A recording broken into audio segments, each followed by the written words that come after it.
is nobody talking about the resurgence of emo lately? If you're seeing this, I'm gonna talk about it. I know I don't look like it, but I love pop punk and alternative music. I spent the greater part of my high school years obsessing over Mark Hoppus. I posted awful photos like this. The iPhone cameras were really something in 2013, and I posted shit like this. I went to one of the last Warped tours. I've met Weezer, and my first crowd surf at Bowling for Soup. I had this Simple Plan CD on repeat. I can tell you every lyric of every song. Avril Lavigne was my first concert when I was 8 years old, along with the Jonas Brothers opening for her, of course. And don't get me wrong, I'm not here to gatekeep. When I wasn't listening to all these bands, I was blasting Taylor Swift, Justin Bieber, Lady Gaga. Mika remains one of my favorite artists of all time, and he could be considered the antithesis of emo. Unfortunately, I felt the need to explain all that before I get weird comments about my credibility as a fan of emo music. People can listen to and make more than one genre of music and not be considered a poser. Oh yeah, I never finished the TikTok I was watching. if you're seeing this, this is your sign to finally wear all black, paint your nails black, dress the way you wish you did in 2007. You just need a new anthem for that, and we got you.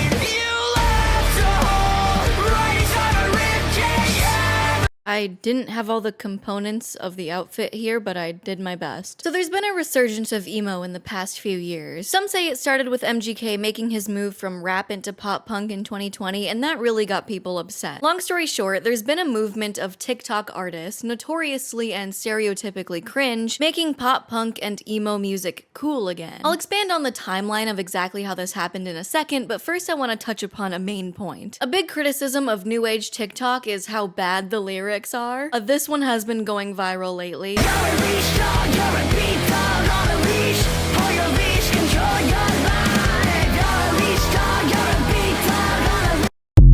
Don't get me wrong, this is cringe as hell. This is a certified cringe classic. How many times can you say leashed dog in one chorus that's kind of yelling at me? It's joining this one for sure. Should I just write the next emo anthem? We are the princes and princesses of the glory days. We were raised on a tree. The glory days. Then there's this one. I'm a 5'4" man whose head rests. Let 100,000 kids out there think I'm the shit. I don't know if bragging about 100,000 kids loving you is the flex you think it is, but honestly, I respect how hard this opening line is. I'm a 5'4" man. Do you think Ninja would brag about an entire fan base of flossing children? I'm not seeing enough movement. Actually, yes, he would. There's this other one. There's no such thing as hell, but if there was, you'd be the first to burn. Or how about... I was friends with your ex. You were with him when we met. Okay, I get it. We can't deny that some of these lines are goofy as hell. But if you'll just allow me to defend this for like 1 second, I also want to remind you that the pop punk we listened to like 10, 20 years ago are equally, if not more, cringe.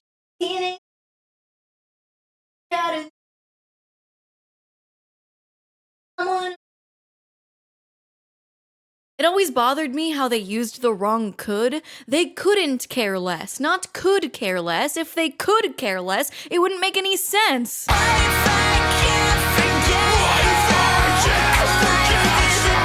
This one actively made me laugh out loud because I forgot about this banger. But come on, that is hilarious. Or how about this one? Hotter touch, I better fuck than any boy you'll ever meet, sweetie. You had me. I mean, Panic at the Disco alone had some of the corniest lines in their discography. Oh, well, in fact, oh, well, look. We're just cause tonight will be the night that I will fall for you over again. Sorry, honey, but I pass it up. Now look this way. Bars around all my surroundings. Rock with it. Stop with it. I mean, nothing did with God. Is it time to work? This introspective. Whoa, whoa. How we run, baby, run. Don't ever look back. The point point is, I think a lot of today's emo lyrics are no more or less cringe than the ones we listened to back then. And I think part of it has to do with, well, I related to the music because I was an angsty teenager back then. It doesn't hit the same when I'm 26 listening to Lil Huddy sing about teenage heartbreak. And that's fine. It's not for me. But there's way more than that. The bigger picture of why people think emo is bad now, well, I think it's because of a little something called... Listen, you little punks, you little rapscallions, you hellraisers. I absolutely love the pop punk community, but they can simultaneously be the most annoying music listeners that love arguing about the semantics of what's actually emo or, that's pop punk, that's pop rock. And this is punk, not pop punk. And there's also that's pop punk, that's this is punk, but that's not pop punk. And then there's also just rock. But then there's also punk rock. That's different from just metal and rock metal and punk metal. I know they're all marginally different, and they all influenced each other, okay? You wanna know why I think this whole thing is ridiculous? Because Nickelback is supposed to be post-grunge, hard rock, pop rock, alternative metal, and new metal. Dude, they're just Canadian. For the sake of this video, let's just call it punk or emo or alternative, and I'll be using those terms loosely. TikTok, 30 seconds, highlights, attention-grabbing moments and hooks.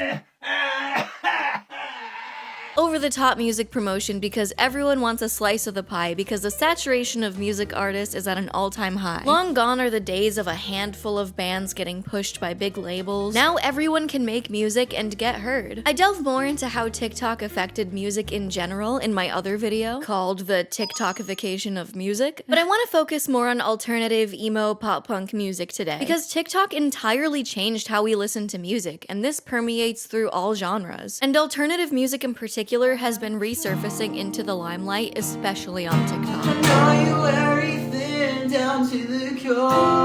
Just because an artist comes from TikTok does not mean they make bad music. I think that's a false equivalence that a lot of people fall for that ultimately has nothing to do with the talent of the creator. TikTok just offers a wider potential audience for music than almost any other platform out there. But we should talk about the effects that TikTok has had on the subgenres of alternative music in the past few years, because I want to. I found that a lot of the emo music on TikTok is not bad in a vacuum by itself if you don't know anything about the artist. But the way they promote their music on TikTok, the promotion surrounding the music, is what turns the cringe dial all the way to 100.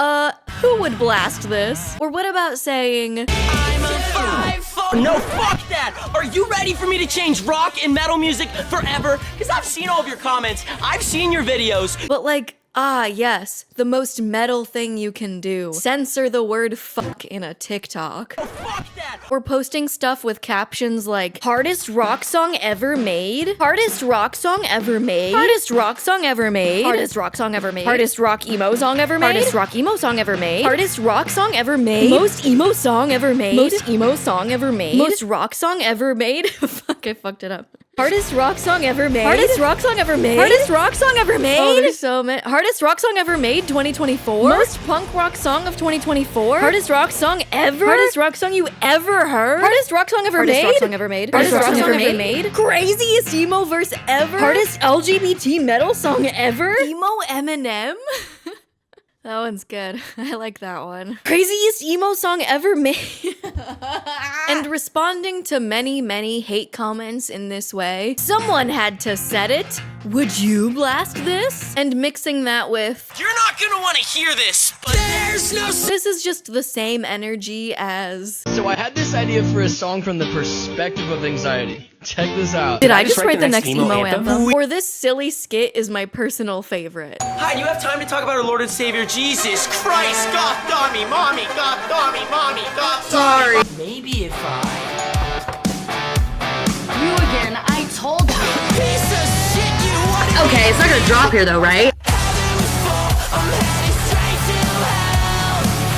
And don't you act like My Chemical Romance wouldn't have been singing "Heaven was full, I'm going straight to hell." That sounds like something they would write. But cringe music promotion just doesn't belong with pop punk. It doesn't belong anywhere, but it just doesn't fit very well. The whole premise of emo culture is not caring what people think, not trying too hard to be yourself, and having fun. Write about some silly shit or some serious topic. Write about hating your dad or how much you hate this town over and over again. I hate this town.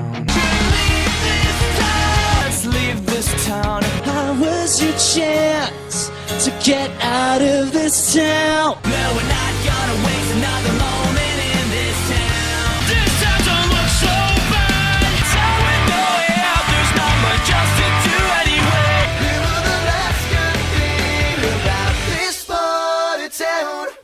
Or about how being a teenager sucks when you're in your mid-20s. I'm just a kid and life is a nightmare. I'm just a teenage dirtbag. Still young, wasting my youth. I'll grow up next summer. And I think seeing these TikToks and recoiling a little is part of why people aren't really connecting with new emo as much. Hey, I'm editing here, and the guy that we're talking about actually did just post a response video to the cringe allegations. Do you want to know why I am so cringe? Or why people call me cringe? It's because I had to be, and here's what I mean. None of you would have listened or cared about another emo rock artist unless they were cringe. You see, none of my family was in the music industry, so I didn't have my easy in, and I came from a small town with no industry connections. So the only way I could ever join the music industry was blowing up organically through this app. Which means I had to kill my ego and stop trying to be cool and make videos that I knew would piss off all the goth gatekeepers and make videos go viral. There's no question that he knows what he's doing, and you know, I get it. I do think he makes some valid points here. I'm not really a big fan of gatekeeping, so whether I like his music or not, I'm not going to be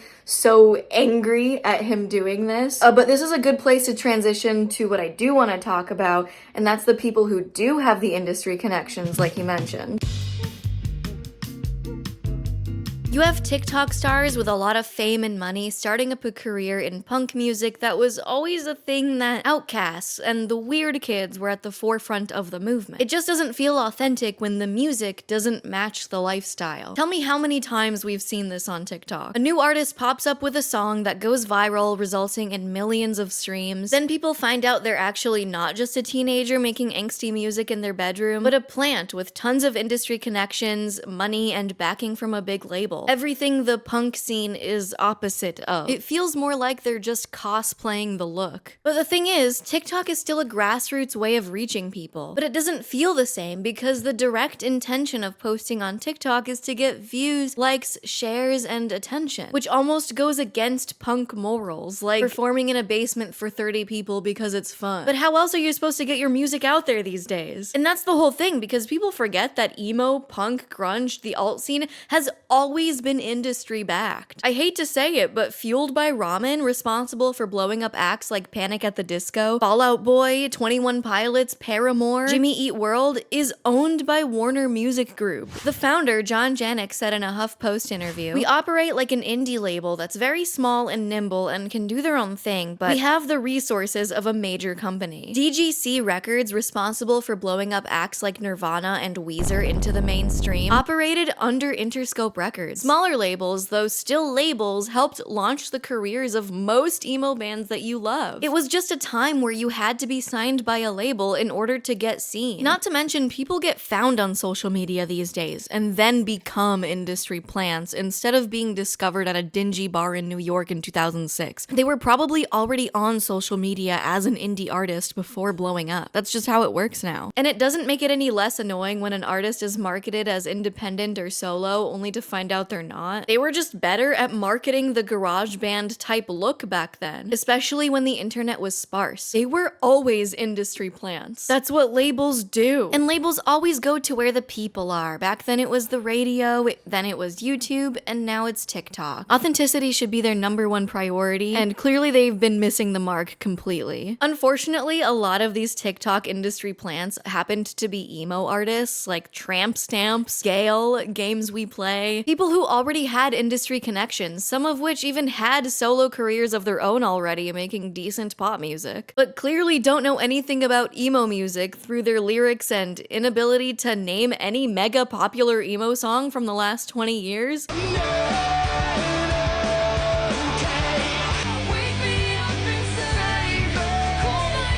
Like, why did they choose the... Not to mention how embarrassing it is that the lead singer is just putting on a pop punk voice, like, Do what you want, but just deal with it. 'Cause I'm so over ya. that's not how she actually sings, and you can hear it in her other solo music. Looking at the other girls thinking they're cool. The people they're choosing to represent emo at this time feel like a caricature of early emo and hungry to jump on this trend instead of making a genre of music because they like it. But first, let's talk about a trend you should jump on, and that's Rocket Money, the sponsor of today's video. When they approached me to sponsor a video, I was pretty excited to try it for myself because I was a bit skeptical at first at other YouTuber ads saying they had a bunch of subscriptions that they didn't know about. I was like, come on, I am canceling that subscription the hour before my trial is up. Okay, but I have forgotten about the sneaky subscription here and there and paid for an extra month. But upon trying it out for myself, it's a great tool. I've been using it for a few months, and out of all of the personal finance apps I've tried, Rocket Money has seriously been the best one by far. The interface is extremely intuitive and easy to use, and it's good at showing you the stuff you actually want to know, and good at categorizing transactions. Another feature I found really cool was that they cancel unwanted subscriptions for you. So you can avoid hard to cancel services that require you to call someone, like gym memberships. So not only do they show you recurring subscriptions, bills, credit card payments, everything, but they make it easy for you to see your spending habits, how you spend over time. It's quick and easy to get started. Just head to rocketmoney.com/GabbyBelle or click the link in the description below to get started for free. You can also unlock even more useful features with premium. That's rocketmoney.com/GabbyBelle to get started for free. Now back to the video or whatever. We also have to consider the height of pop punk's popularity was when it was a relatively new genre in the late 90s and early 2000s. Of course, pop punk itself is a derivative genre, but it was mega popular at the time that it was emerging as that era's teen angst music. And now, with some of these newer songs, we've heard the same things with the same concepts over and over again to the point where you feel like you've heard this before, and not in a good way. What's more is that today's artists are reimagining older genres all the time, like Dua Lipa and Silk Sonic, to name exactly two. But it's been long enough where they can reimagine and even take heavy inspiration from these eras and genres without exactly copy-pasting. They're taking genres that are now 30 to 40 years old at this point and marketing it to a completely new group of people that didn't grow up hearing it as it was coming out. Pop punk in the 2020s is like barely a decade old, and trying to market it to a generation of people who largely already grew up hearing it, which makes people feel like it's played out. If you're trying to do that, you have to do something a little bit differently, even if it's just in the writing of the song. And when that's the case, the new stuff trying hard to be the old stuff becomes boring. You don't have to reinvent the wheel and be the most original person on earth to create good music. But when you've heard the same song 100 times, it starts to become not very interesting to listen to. That goes for every genre, and trying something new and fun is the beauty of making music. You could say this whole trend is nostalgia bait, and I'd agree with you, but remember, we're doing the same thing with 80s, disco, and stuff. It's not unique to new emo or alternative. Of course, some artists are reimagining these genres better than others, and others aren't really. Yeah, it turns out there's like good and bad artists in every genre. Who knew? I'm smart and this is my video. Because this has all happened before. Like Disney, one of the biggest media companies in the world, saw it was a profitable genre in the mid-2000s and produced albums like Get Back with Demi Lovato. La La Land and Get Back still absolutely bang.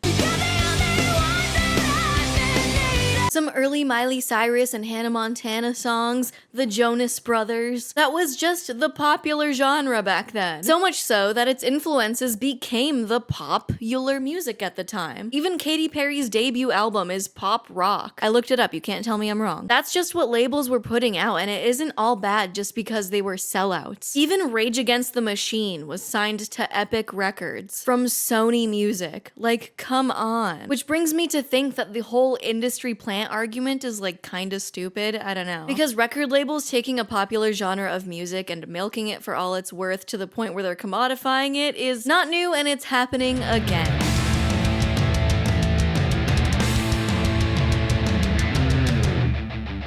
got hungry. So we have MGK going from rap to Tickets to My Downfall in 2020. A big introduction and new sound for him in pop punk, and departure from his rap career that was pretty well received by a lot of people. And pretty awfully received by a lot of people. The hit single, My Ex's Best Friend, blended pop production with trap hi-hats with some distorted guitar. However, the rest of the album was significantly more pop-punk inspired, rather than trap pop with guitar in it. With this album, he dropped a short film surrounding all the tracks, like one long music video with a story, starring Chase Hudson, also known as TikTok star Lil Huddy, and Maggie Lindemann, along with some other young TikTok stars. Learning that the Travis Barker was a huge and main collaborator on this album and project brought me in with interest. I went in 2020 not knowing anything about these other people. I didn't know who MGK was, I didn't know who Lil Huddy was, and going in with an open mind, I didn't think the album was half bad. Definitely not as bad as some other people were saying it was. The way I see it looking back, MGK was already an artist with mixed reception, and changing genres from rap to pop punk gave a lot of people the impression that he was a poser. And since he was the biggest face of bringing back the genre in the mainstream, he made the whole scene cringe by doing things like making weird comments about Kendall Jenner turning 18. If Kendall Jenner is in your bedroom naked and you're 50, you're going. Yikes! Or being super weird with Megan Fox, and I'll always support people being genuinely themselves and weird in public, but can we not drink each other's blood? And also got more cringe because he made weed his entire personality, and created, produced, and starred in his own stoner movie that was pretty bad. Smoke me, smoke me, smoke me! I think people felt like he was trying too hard, something that also led people to criticize some newer TikTok emo acts. I felt like Tickets to My Downfall was a fine album with solid concepts, and as someone who's listened to emo her whole life, I felt like he actually liked what he was making, unlike some people. And to have Travis Barker as the main collaborator on this album, the drummer of Blink-182, one of the most famous and talented drummers of my lifetime, the album had a lot of Blink influences, because why wouldn't it? But I also understand that people felt like it was too derivative of something they had already heard before and liked better.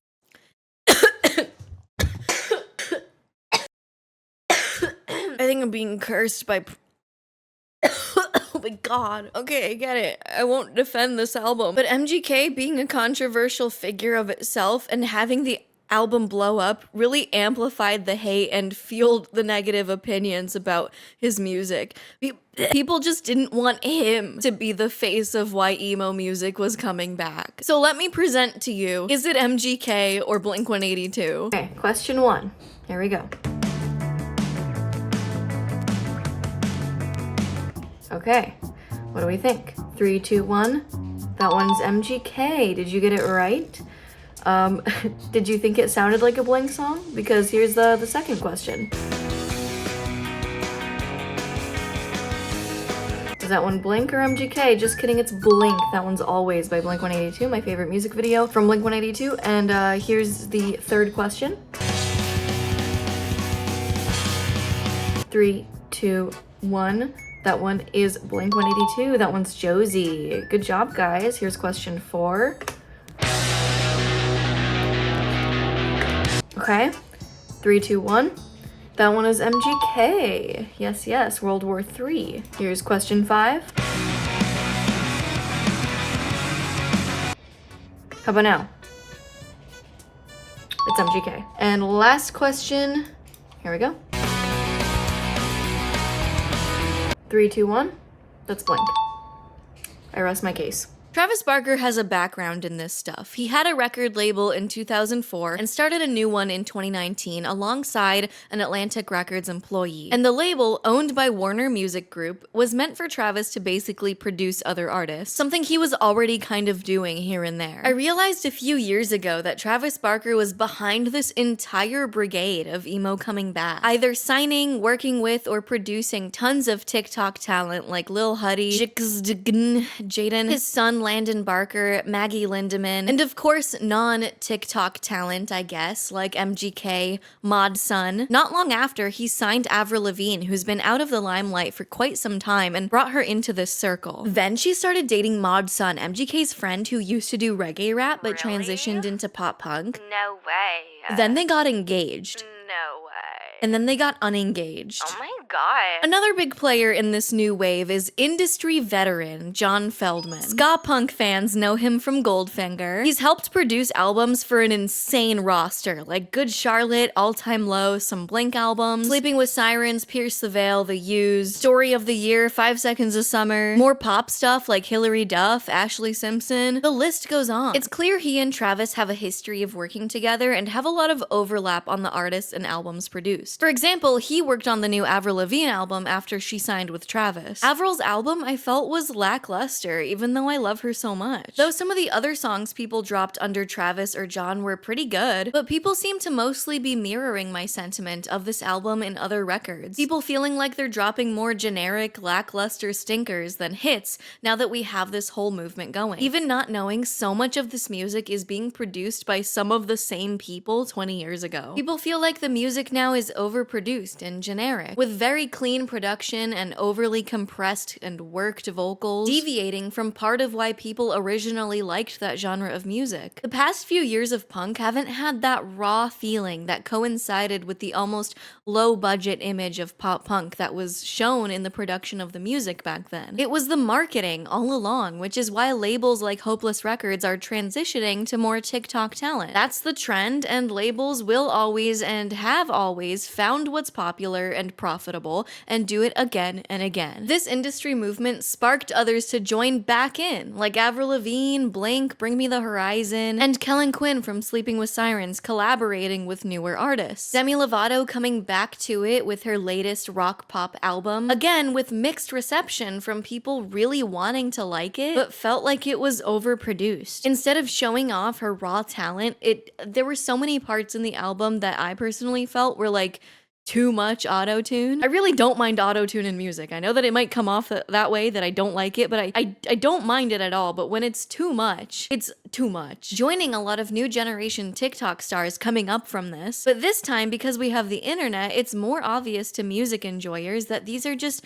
famous teens with a lot of money living in LA, putting on an aesthetic and starting their career in emo music. Like I said before, but now with more context, it just doesn't feel authentic when the music doesn't match the lifestyle. Which is ironic because the industry was always driven by an industry. We just didn't have the extent of the internet we have today to see the marketing so clearly and widely. Though there's always been fans in the scene angry at bands for selling out. God forbid the band I like finally has the money and backing to get their music out there that they like making. Like, Olivia Rodrigo innovated with a newer sound and spawned so many copycats that so many people don't like. I'm falling in love! Do you wanna break up?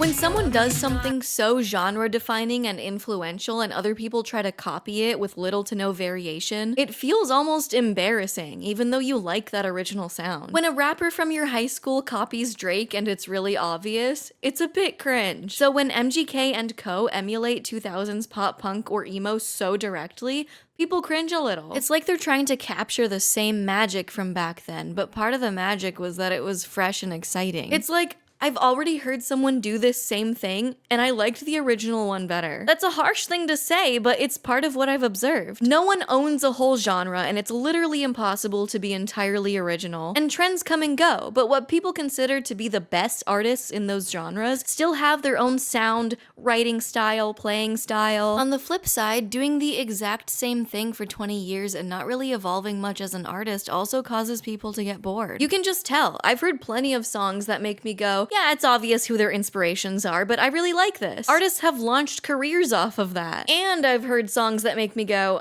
I'm bored, this is generic, and I've heard this 1,000 times. Skip. And that might just be an entirely subjective thing, but I'm speculating that that's how a lot of people might feel about this whole umbrella of new emo. Some of it feels like a parody of itself, which is fine if you're trying to be silly and fun and not take yourself too seriously, but a lot of them aren't doing that. It's tricky when you're making inspired music to not sound generic, and it's hard to quantify or put a finger on exactly why. But despite what I've said in this video, it's not all bad. There are now countless alternative bands out there that don't get enough recognition that are doing the genre best, or are experimenting with really cool genre fusion that gets me excited. Scene Queen is insane. Oh, you know I can't answer.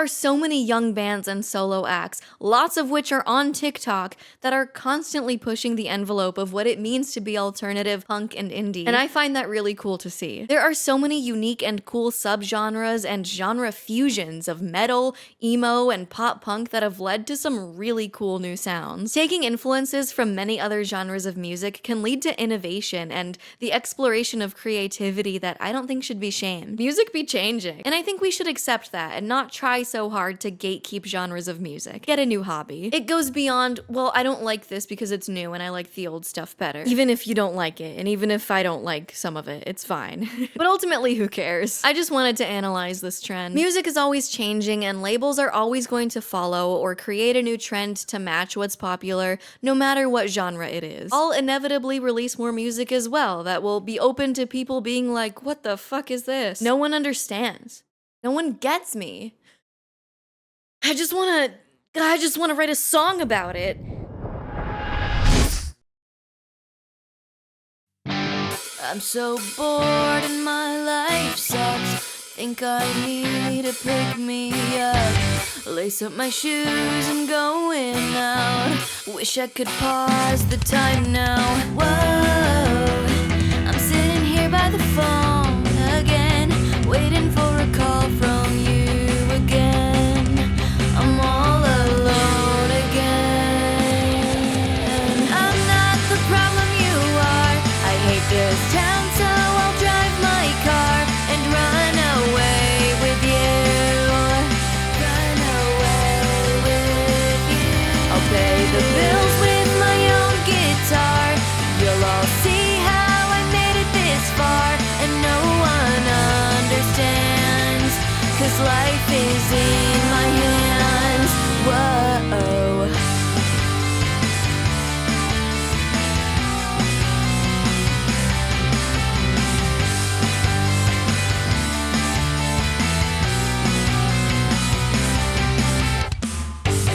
Out the door, but I'm on the floor, staring up at the ceiling. This empty bottle in your glass lips shatter my heart into pieces. Whoa, yes, I feel like a plastic bag floating through the parking lot again, around Lake Michigan.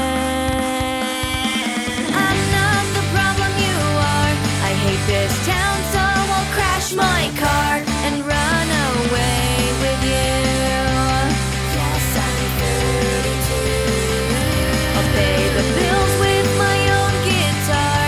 You'll all see how I made it this far, and no one understands, 'cause life is in my hands. Whoa, I wanna go home. Said I wanna go home.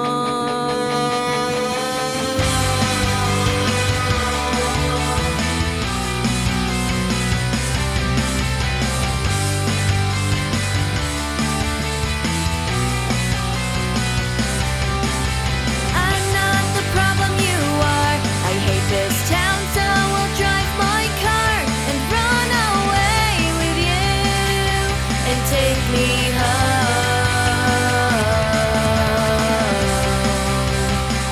Please take me home.